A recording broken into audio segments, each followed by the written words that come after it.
बिस्मिल्लाहिर्रहमानिर्रहीम। अस्सलाम वालेकुम। मैं शकील मलिक आपकी खिदमत में हाज़िर हूँ। आसफ़ अली ज़रदारी साहब के आने के बाद साबिक़ सदर आरिफ अलवी साहब के हवाले से एक बड़ा हुक्म जारी कर दिया गया है और इसके साथ साथ गवर्नर पंजाब की तब्दीली का फ़ैसला भी हो चुका है। अगला गवर्नर कौन होगा? यकीनन एक जियाला है और बड़ा सीनियर जियाला है। ये नाम मैं आगे चल के आपके साथ शेयर करूँगा, लेकिन उससे पहले हम बात करेंगे इस्तकबाल रमज़ान के हवाले से जो तैयारियां चल रही हैं।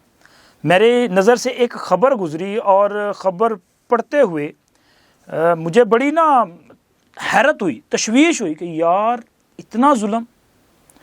ये डॉन की ख़बर है और डॉन की ख़बर के मुताबिक ये कराची की ख़बर है और कराची में जो सब्ज़ियों की कीमतें हैं वो आसमान पे भी नहीं बल्कि 7वें आसमान पे पहुंच चुकी हैं।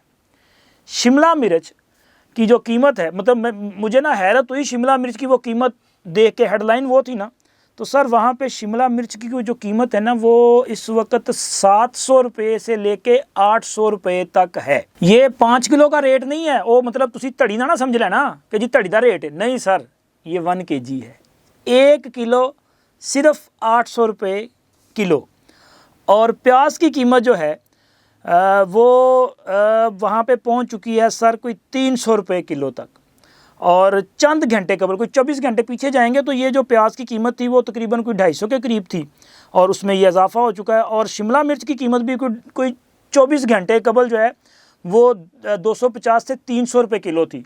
और उसने देखे कि रमज़ान की आमद के साथ ही इतनी खुशी हुई उन्हें कि वो छलांग लगा के कीमतें जो हैं वो 800 रुपये किलो तक पहुँच गई। और इसके साथ साथ ये जो है टमाटर की कीमत भी जो है वो माशाल्लाह बड़ी तेज़ी से बढ़ी है और वो 100 रुपये से बढ़ के उसकी कीमत जो है वो 200 रुपये तक चली गई है। और ये जो बंद गोभी नहीं होती, ये रमज़ानुल मुबारक के दौरान इसका इस्तेमाल बड़ा बढ़ जाता है। ये दही पकौड़ियाँ वगैरह जो बनती हैं उनमें, और इसी तरह इसका इस्तेमाल जो है ये बर्गर शवारमा फास्ट फूड वाले भी बड़ा खैर करते हैं। तो जनाब ये बंद गोभी की जो कीमत है ये 200 रुपये किलो तक पहुंच चुकी है। और यही हाल जो है वो दीगर सब्ज़ियों का है। चूँकि ये ख़बर मेरे सामने आई तो फिर मैंने सोचा कि यार चूँकि हम तो लाहौर में बैठे हैं तो क्यों ना लाहौर की कीमतें भी चेक की जाएँ कि वाकई इतनी ज़्यादा कीमतें बढ़ चुकी हैं। तो फिर जो मैंने चेक किया उसके मुताबिक जनाब ये जो लाहौर में शिमला मिर्च की कीमत है वो 270 से लेकर 280 रुपये किलो तक है। और इसी तरह ये जो अपना आलू की कीमत है वो 50 रुपये से लेके 60 रुपये केजी तक है। प्याज की कीमत जो है वो 200 रुपये से लेके 250 रुपये तक है। अच्छा, ये 200 रुपये से वो आप समझें कि जो तीसरे दर्जे का है उसकी कीमत है। और इसी तरह ये फिर दर्जा अव्वल तक जो है वहाँ तक जाता है मामला। और इसके अलावा सर टमाटर की जो कीमत है वो भी उसकी 3 कैटेगरीज़ हैं। उसकी ज़्यादा से ज़्यादा कीमत जो है वो 160 रुपये है और कम से कम जो है वो 130 रुपये है। ये सूरत हाल है पंजाब में ये जो अपना सब्ज़ी मंडी मार्केट के रेट्स के हवाले से, यानी कि आम मार्केट में ये रेट है। लेकिन इसके अलावा पंजाब हुकूमत ने जो सस्ते रमज़ान बाज़ार लगाए हैं वहाँ पे इनकी कीमतें इससे कुछ कम मुकर्रर की गई हैं। चूँकि वो वहाँ पे सब्सिडाइज चीज़ें हैं तो लिहाजा वो कीमतें कम हैं। और इसके अलावा मरियम नवाज़ जो कि वज़ीर पंजाब हैं, उन्होंने, मैं ये देख रहा था कि उन्होंने कल इस हवाले से जो सस्ते रमज़ान बाज़ार लगाए गए हैं इस हवाले से जो कंट्रोल रूम कायम किया है उसका विज़िट भी किया। वहाँ पे उन्होंने इंतज़ामात का जायज़ा भी लिया और स्पेशली इस हवाले से मुख्तलिफ़ टीमें तश्कील दी जा रही हैं जो कि मुख्तलिफ़ रमज़ान बाज़ारों का विज़िट भी करेंगी। और इसी तरह हुकूमत की तरफ से गिरां फरोशों के ख़िलाफ़ जो कार्रवाई का आगाज़ किया गया है उसको भी मुतहर्रिक किया जाएगा और इसकी भी चेकिंग की जाएगी। लेकिन ये सिंध में इतनी ज़्यादा कीमतें क्यों हैं? क्या सिंध से जो ये सब्ज़ियां वगैरह हैं ये कहीं और से आ रही हैं या ये इनकी ट्रांसपोर्टेशन जो है वो बज़रिया हवाई जहाज़ की जा रही है कि ये इतनी महंगी हैं? वहाँ पर भी चीज़ों पे कंट्रोल किया जाना चाहिए। हालांकि मैं तो ये कहता हूँ कि पंजाब में की कीमतें भी ज़्यादा हैं, अवाम की कुव्वत ख़रीद से ऊपर हैं। मैंने पहले भी तजवीज़ दी थी, अब भी कहता हूँ कि इस तरह का सिस्टम बनाएं कि लोगों को इज़्ज़त नफ्स के साथ जो है वो चीज़ें मिलें। ये क्या हुआ कि जी हमने सस्ते बाज़ार लगा दिए, हमने सस्ता आटा पॉइंट इस्टेब्लिश कर दिया, हमने जनाब ये सस्ता जो है यहाँ पे लोगों को खाने पीने की अशिया मिल जाएंगी। नहीं, ये नहीं होना चाहिए। तरीकाकार ये है कि ओपन मार्केट में हर चीज़ सस्ती हो जाए। रमज़ान की आमद और रमज़ान के इस्तकबाल का जो असल मकसद है ना, वो ये है कि आपने रोज़ादारों को सहूलत देनी है, और सहूलत इस तरह से देनी है कि जो कीमत रमज़ानुल मुबारक से 1 माह कबल हो उस कीमत पर रिलीफ दिया जाए। ये जुल्म ना करें। आप मुसलमान हैं, अल्हम्दुलिल्लाह मैं भी मुसलमान हूँ, और मतलब ये जो हमारे ताजर है ना, इनमें से बहुत ज़्यादा अलहाज लिखते हैं अपने नाम के साथ, यानी कि उन्होंने 1 से ज़ायद मरतबा हज किया होता है। और वो अलहाज साहिबान जो हैं, अब अंदाज़ा लगाएं कि 24 घंटे कबल क्या रेट था और उसके बाद क्या रेट है, और कहने को हम मुसलमान हैं। अब इससे ज़्यादा बात करूँगा तो शायद किसी की तबीयत पे नागवार गुजर जाएगा, यहीं पे आगे बढ़ जाते हैं। लेकिन थोड़ा सा जिक्र वफाकी हुकूमत का करेंगे, जहाँ पे वज़ीर आज़म शहबाज शरीफ साहब ने यूटिलिटी स्टोर्स पे जो रिलीफ़ दिया है आवाम को, रमज़ान रिलीफ पैकेज, वो 7 अरब से बढ़ाकर 12 अरब कर दिया है, और यहाँ पे लोगों को सस्ती अशिया खुर्दो नोश जो है वो मिलेंगी। लेकिन मैंने फिर वही बात करनी है कि किन को मिलेंगी। आपने भी जो है वो बेनज़ीर इनकम सपोर्ट प्रोग्राम जो है उनको रिलीफ़ दिया, उन्हीं लोगों को। पंजाब हुकूमत ने भी उन्हीं को रिलीफ़ दिया, और बाकी भी हुकूमतें उन्हीं को रिलीफ़ दे रही हैं। यार वो जो अपना मतवस्त तबका है, वो लोग जो कि ना तो कहीं अपनी रजिस्ट्रेशन करवाना गवारा करते हैं कि यार नाम आ जाएगा, ना वो तस्वीर बनवाना चाहते हैं कि कोई हमारी मदद करे तो तस्वीर बना ले, और ना ही वो किसी लाइन में लगना जो है वो गवारा करते हैं। उनको रिलीफ़ कौन देगा? उनको रिलीफ़ देने का मकसद या तरीक़ाकार यही है कि आप ये चीज़ें ओपन मार्केट में सस्ती कर दें। अगर ये काम आप कर दें ना, तो यकीन करें कि पाकिस्तान के 24 करोड़ आवाम जो है वो आपको दुआएं देंगे। ये आप जो स्पेसिफिक एक तबके के लिए या कुछ घरानों के लिए सारा कुछ कर रहे हैं, अच्छी बात है, आप कर दें, लेकिन इसको इस तरह से जो है ना वो कैटेगराइज ना करें। ऐसा तरीक़ाकार अपना लें कि सबके लिए जो है वो फ़ायदा हो जाए। और अब आते हैं जी अपने व्लॉग की जो पॉलिटिकल स्टोरीज़ हैं उनकी तरफ। एक तो आपके इल्म में है कि आरिफ अलवी साहब ने बतौर सदर अपनी आइनी ज़िम्मेदारियों से ज़्यादा इमरान खान के टाइगर का किरदार अदा किया है। उन्होंने हर एक मौका पे आइन को मलहूज़ खातर नहीं रखा। जहाँ भी उनको लगा कि जी यहाँ पे इमरान खान के लिए उनको ये काम करना चाहिए, उन्होंने बग़ैर सोचे समझे किया। उन्होंने 2022 में इमरान खान की एडवाइस पे गैर कानूनी तौर पे, गैर आइनी तौर पे असम्बली तहलील कर दी, और उसके बाद कई एक मौके पे उन्होंने पीडीएम की हुकूमत के रास्ते में रुकावटें खड़ी की।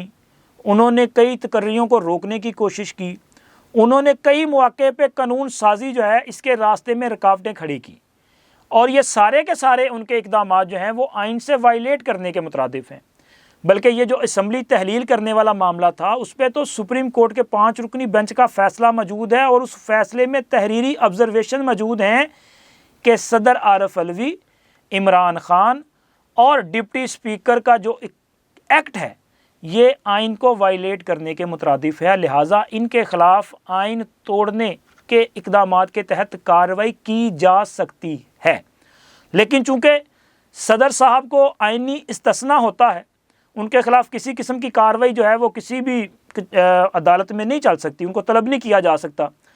लेकिन अब चूँकि आरिफ अलवी साहब सदर नहीं रहे, जरदारी साहब ने हलफ उठा चुका, और जरदारी साहब को बतौर सदर मुंतखब सदर नोटिफाई कर दिया गया है, और इसके साथ साथ आरिफ अलवी साहब को डी नोटिफाई कर दिया गया है। इसका मतलब ये है कि अब आरिफ अलवी साहब के ख़िलाफ़ तमाम मुकदमात कायम भी हो सकते हैं, और उन पर कार्रवाई आगे भी बढ़ सकती है, उनको तलब भी किया जा सकता है, उनकी गिरफ्तारी भी हो सकती है। लेकिन हतमी फ़ैसला तो करना है हुकूमत वक्त ने कि क्या उन्होंने सुप्रीम कोर्ट के 5 रुकनी बेंच के फ़ैसले को जो है वो अपना ज़ेरे गौर लाना है, इस मामले को आगे बढ़ाना है, आरिफ अलवी साहब के ख़िलाफ़ कार्रवाई करके مستقبل میں اس قسم کے جو ٹائگر آئیں گے یا اس سوچ کے لوگ جو آئیں گے جو کہ یہ سمجھیں گے کہ وہ پاکستان کو اپنی مرضی کے مطابق چلائیں گے، کوئی آئین، کوئی قانون، کوئی رول نہیں ہوگا، تو ان کا راستہ روکنا ہے تو پھر تو یہ کارروائی کی جائے گی۔ اور اگر مفاہمت کے نام پہ کسی مصلحت کا شکار ہونا ہے اور آپ نے درگزر سے کام لینا ہے، اور ان جیسے لوگوں کو جو پاکستان میں ہیجان پیدا کرتے ہیں، اور ایسی سوچ ہے یہ ایک کلٹ ہے، اسی لیے تو اس کو کلٹ کہتے ہیں کہ یہ سوچ ہے، اور ان سب کی ایک سوچ ہے، اور ان کا تو اپنا عوام آپ کو پتہ ہے کہ وہ جو کچھ کرتا ہے، تو لہٰذا ان کے خلاف کارروائی اگر آپ نہیں کریں گے تو پھر مجھے لگتا ہے کہ پھر اس طرح کے کارروائی جو ہے وہ ہوتی رہیں گی، یہ باز نہیں آئیں گے۔ آپ دیکھ نہیں رہے خیبر پختونخوا میں کیا کچھ کر رہے ہیں، اسی وجہ سے کر رہے ہیں نا کہ ان کو پتہ ہے کہ ہم نے 9 مئی جیسی سازش کر دی، ان کو پتہ ہے ہم نے آرمی چیف کو رکوانے کے لیے لانگ مارچ کر دیے، ان کو پتہ ہے ہم نے آرمی چیف کے خلاف بغاوت کے لیے سارا کچھ کر دیا، ہویا کچھ بھی نہیں، مطلب ان کے خلاف کچھ نہیں ہوا، وہ دندناتے پھرتے رہے، وہ چھپ چھپا کے رہے، چھپ چھپا کہاں رہے، وہ پاکستان میں موجود رہے، وہ خیبر پختونخوا میں چھپ کے بیٹھے رہے، کوئی ادارہ ان کو پکڑ نہیں سکا، کسی نے پکڑنے نہیں دیا، چونکہ ان کی سہولت کاری موجود تھی۔ یہ لیاقت چٹھا جیسے لوگ جو ہے، یہ ایک لیاقت چٹھا نہیں، یہ کئی لیاقت چٹھا ہیں جن کو پلانٹ کیا گیا ہے، جن کو وہ کہتے ہیں نا فیلڈنگ لگائی گئی، یہ فیلڈنگ لگائی گئی ہے اداروں میں، یہ عدالتوں میں جو سہولت کاری ہو رہی تھی۔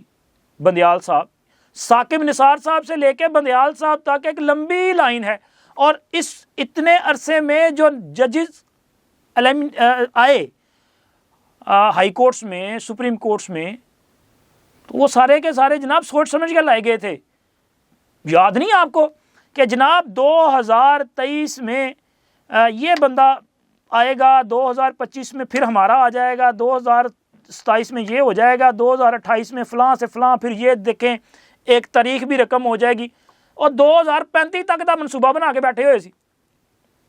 تو سر وہ بہت سارے ابھی بھی موجود ہیں، تو دیکھیں پھر انہوں نے کیا کرنا ہے، کس طرح معاملات کو آگے لے کے جانا ہے۔ لیکن زرداری صاحب کے آنے کے بعد جو چینج آنے جا رہا ہے وہ چینج سیاسی فیصلے کی روشنی میں ہے، جس کے مطابق یہ حکومت قائم ہوئی، یعنی کہ ظاہر ہے 8 فروری کے انتخابات میں کسی جماعت کے پاس سادہ اکثریت نہیں تھی، تو کلیشن گورنمنٹ بنانا پڑی۔ مسلم لیگ نون اور پیپلز پارٹی نے ایک معاہدہ کیا، اور اس معاہدے کے مطابق شہباز صاحب وزیر اعظم ہیں اور آصف علی زرداری صاحب جو ہیں وہ صدر مملکت ہیں، اور اسی معاہدے کے مطابق پنجاب میں گورنر کا عہدہ بھی پیپلز پارٹی کو ملے گا، اور پیپلز پارٹی کی طرف سے اس حوالے سے فیصلہ کر لیا گیا ہے۔ پیپلز پارٹی کی طرف سے ذرائع کا یہ کہنا ہے کہ جناب قمر الزمان کائرہ صاحب جو ہیں، جو کہ سابق وفاقی وزیر رہے ہیں اور بڑے کمیٹڈ جیالے ہیں، اور انہوں نے پوری زندگی پیپلز پارٹی کے ساتھ اٹیچ رہے ہیں، وہ اپنا اسٹوڈنٹ لائف سے آج کے دن تک پیپلز پارٹی کے ساتھ رہے ہیں، مطلب وہ ندیم افضل چند صاحب کی طرح نہیں ہے کہ وہ پھر بیچ میں سلپ ہو گئے اور ان کو اپنا محبت عمران میں مبتلا ہو گئے، جب وہاں سے ان کی بے عزتی ہوئی اور ان کو وہ سیاسی عزت اور وہ اپنا سیاسی گھر میں وہ عزت جو پیپلز پارٹی میں تھی وہ وہاں پہ نہیں ملی، تو پھر اس کے بعد انہوں نے ان کو چھوڑا اور دوبارہ پھر پیپلز پارٹی میں شامل ہو گئے، اس طرح نہیں۔ تو لہٰذا یہ فیصلہ کیا جا چکا ہے کہ قمر الزمان کائرہ صاحب جو ہیں وہ گورنر پنجاب ہوں گے، اور اب چونکہ زرداری صاحب ایوان صدر میں آ چکے ہیں، تو اگلے چند روز میں موجودہ جو گورنر ہیں انجینئر بلیغ الرحمان صاحب، یہ ان کے عہدے سے سبکدوش کر دیا جائے گا، اور بڑی خوش اسلوبی کے ساتھ یہ انتقال اقتدار کا پروسیس بھی کمپلیٹ ہو جائے گا، اور گورنر ہاؤس میں ایک جیالہ جو ہے وہ ایک عرصے کے بعد گورنر کے طور پہ جو ہے وہ نظر آئے گا، کیونکہ اس سے پہلے بھی جب پیپلز پارٹی کا دور حکومت تھا تو اس وقت بھی گورنر جو ہے ان کا تھا پنجاب میں، تو اب ایک لمبے عرصے کے بعد، ایک دہائی کے آئی تھنک بعد جو ہے پنجاب میں پیپلز پارٹی کو گورنر کی اہم ترین جو پوسٹ ہے وہ ملنے جا رہی ہے، اور اب دیکھیں کہ اس کے بعد پنجاب میں کس طرح سے ایک پاور شیئرنگ کے ساتھ آگے بڑھا جاتا ہے، کیونکہ گورنر کا عہدہ بڑا اہم ہوتا ہے۔ آپ نے دیکھا تھا نا عمر سرفراز چیمہ صاحب کو کہ انہوں نے کس طرح کی رکاوٹیں پیدا کی تھیں، کس طرح کی ہڈلز پیدا کر دی تھیں، تو اب یہ بڑا اہم ہوگا کہ مریم نواز صاحبہ اور قمر الزمان کائرہ صاحب جو ہے، یہ چونکہ صوبے کے 2 بڑی اہم شخصیات ہیں، تو ان میں ورکنگ ریلیشن شپ جو ہے وہ بڑا میٹر کرتی ہے کہ وہ کس طرح ہوگی اور کس طرح سے پنجاب جو ہے وہ آگے بڑھے گا۔ اب تک اتنا ہی، اللہ حافظ۔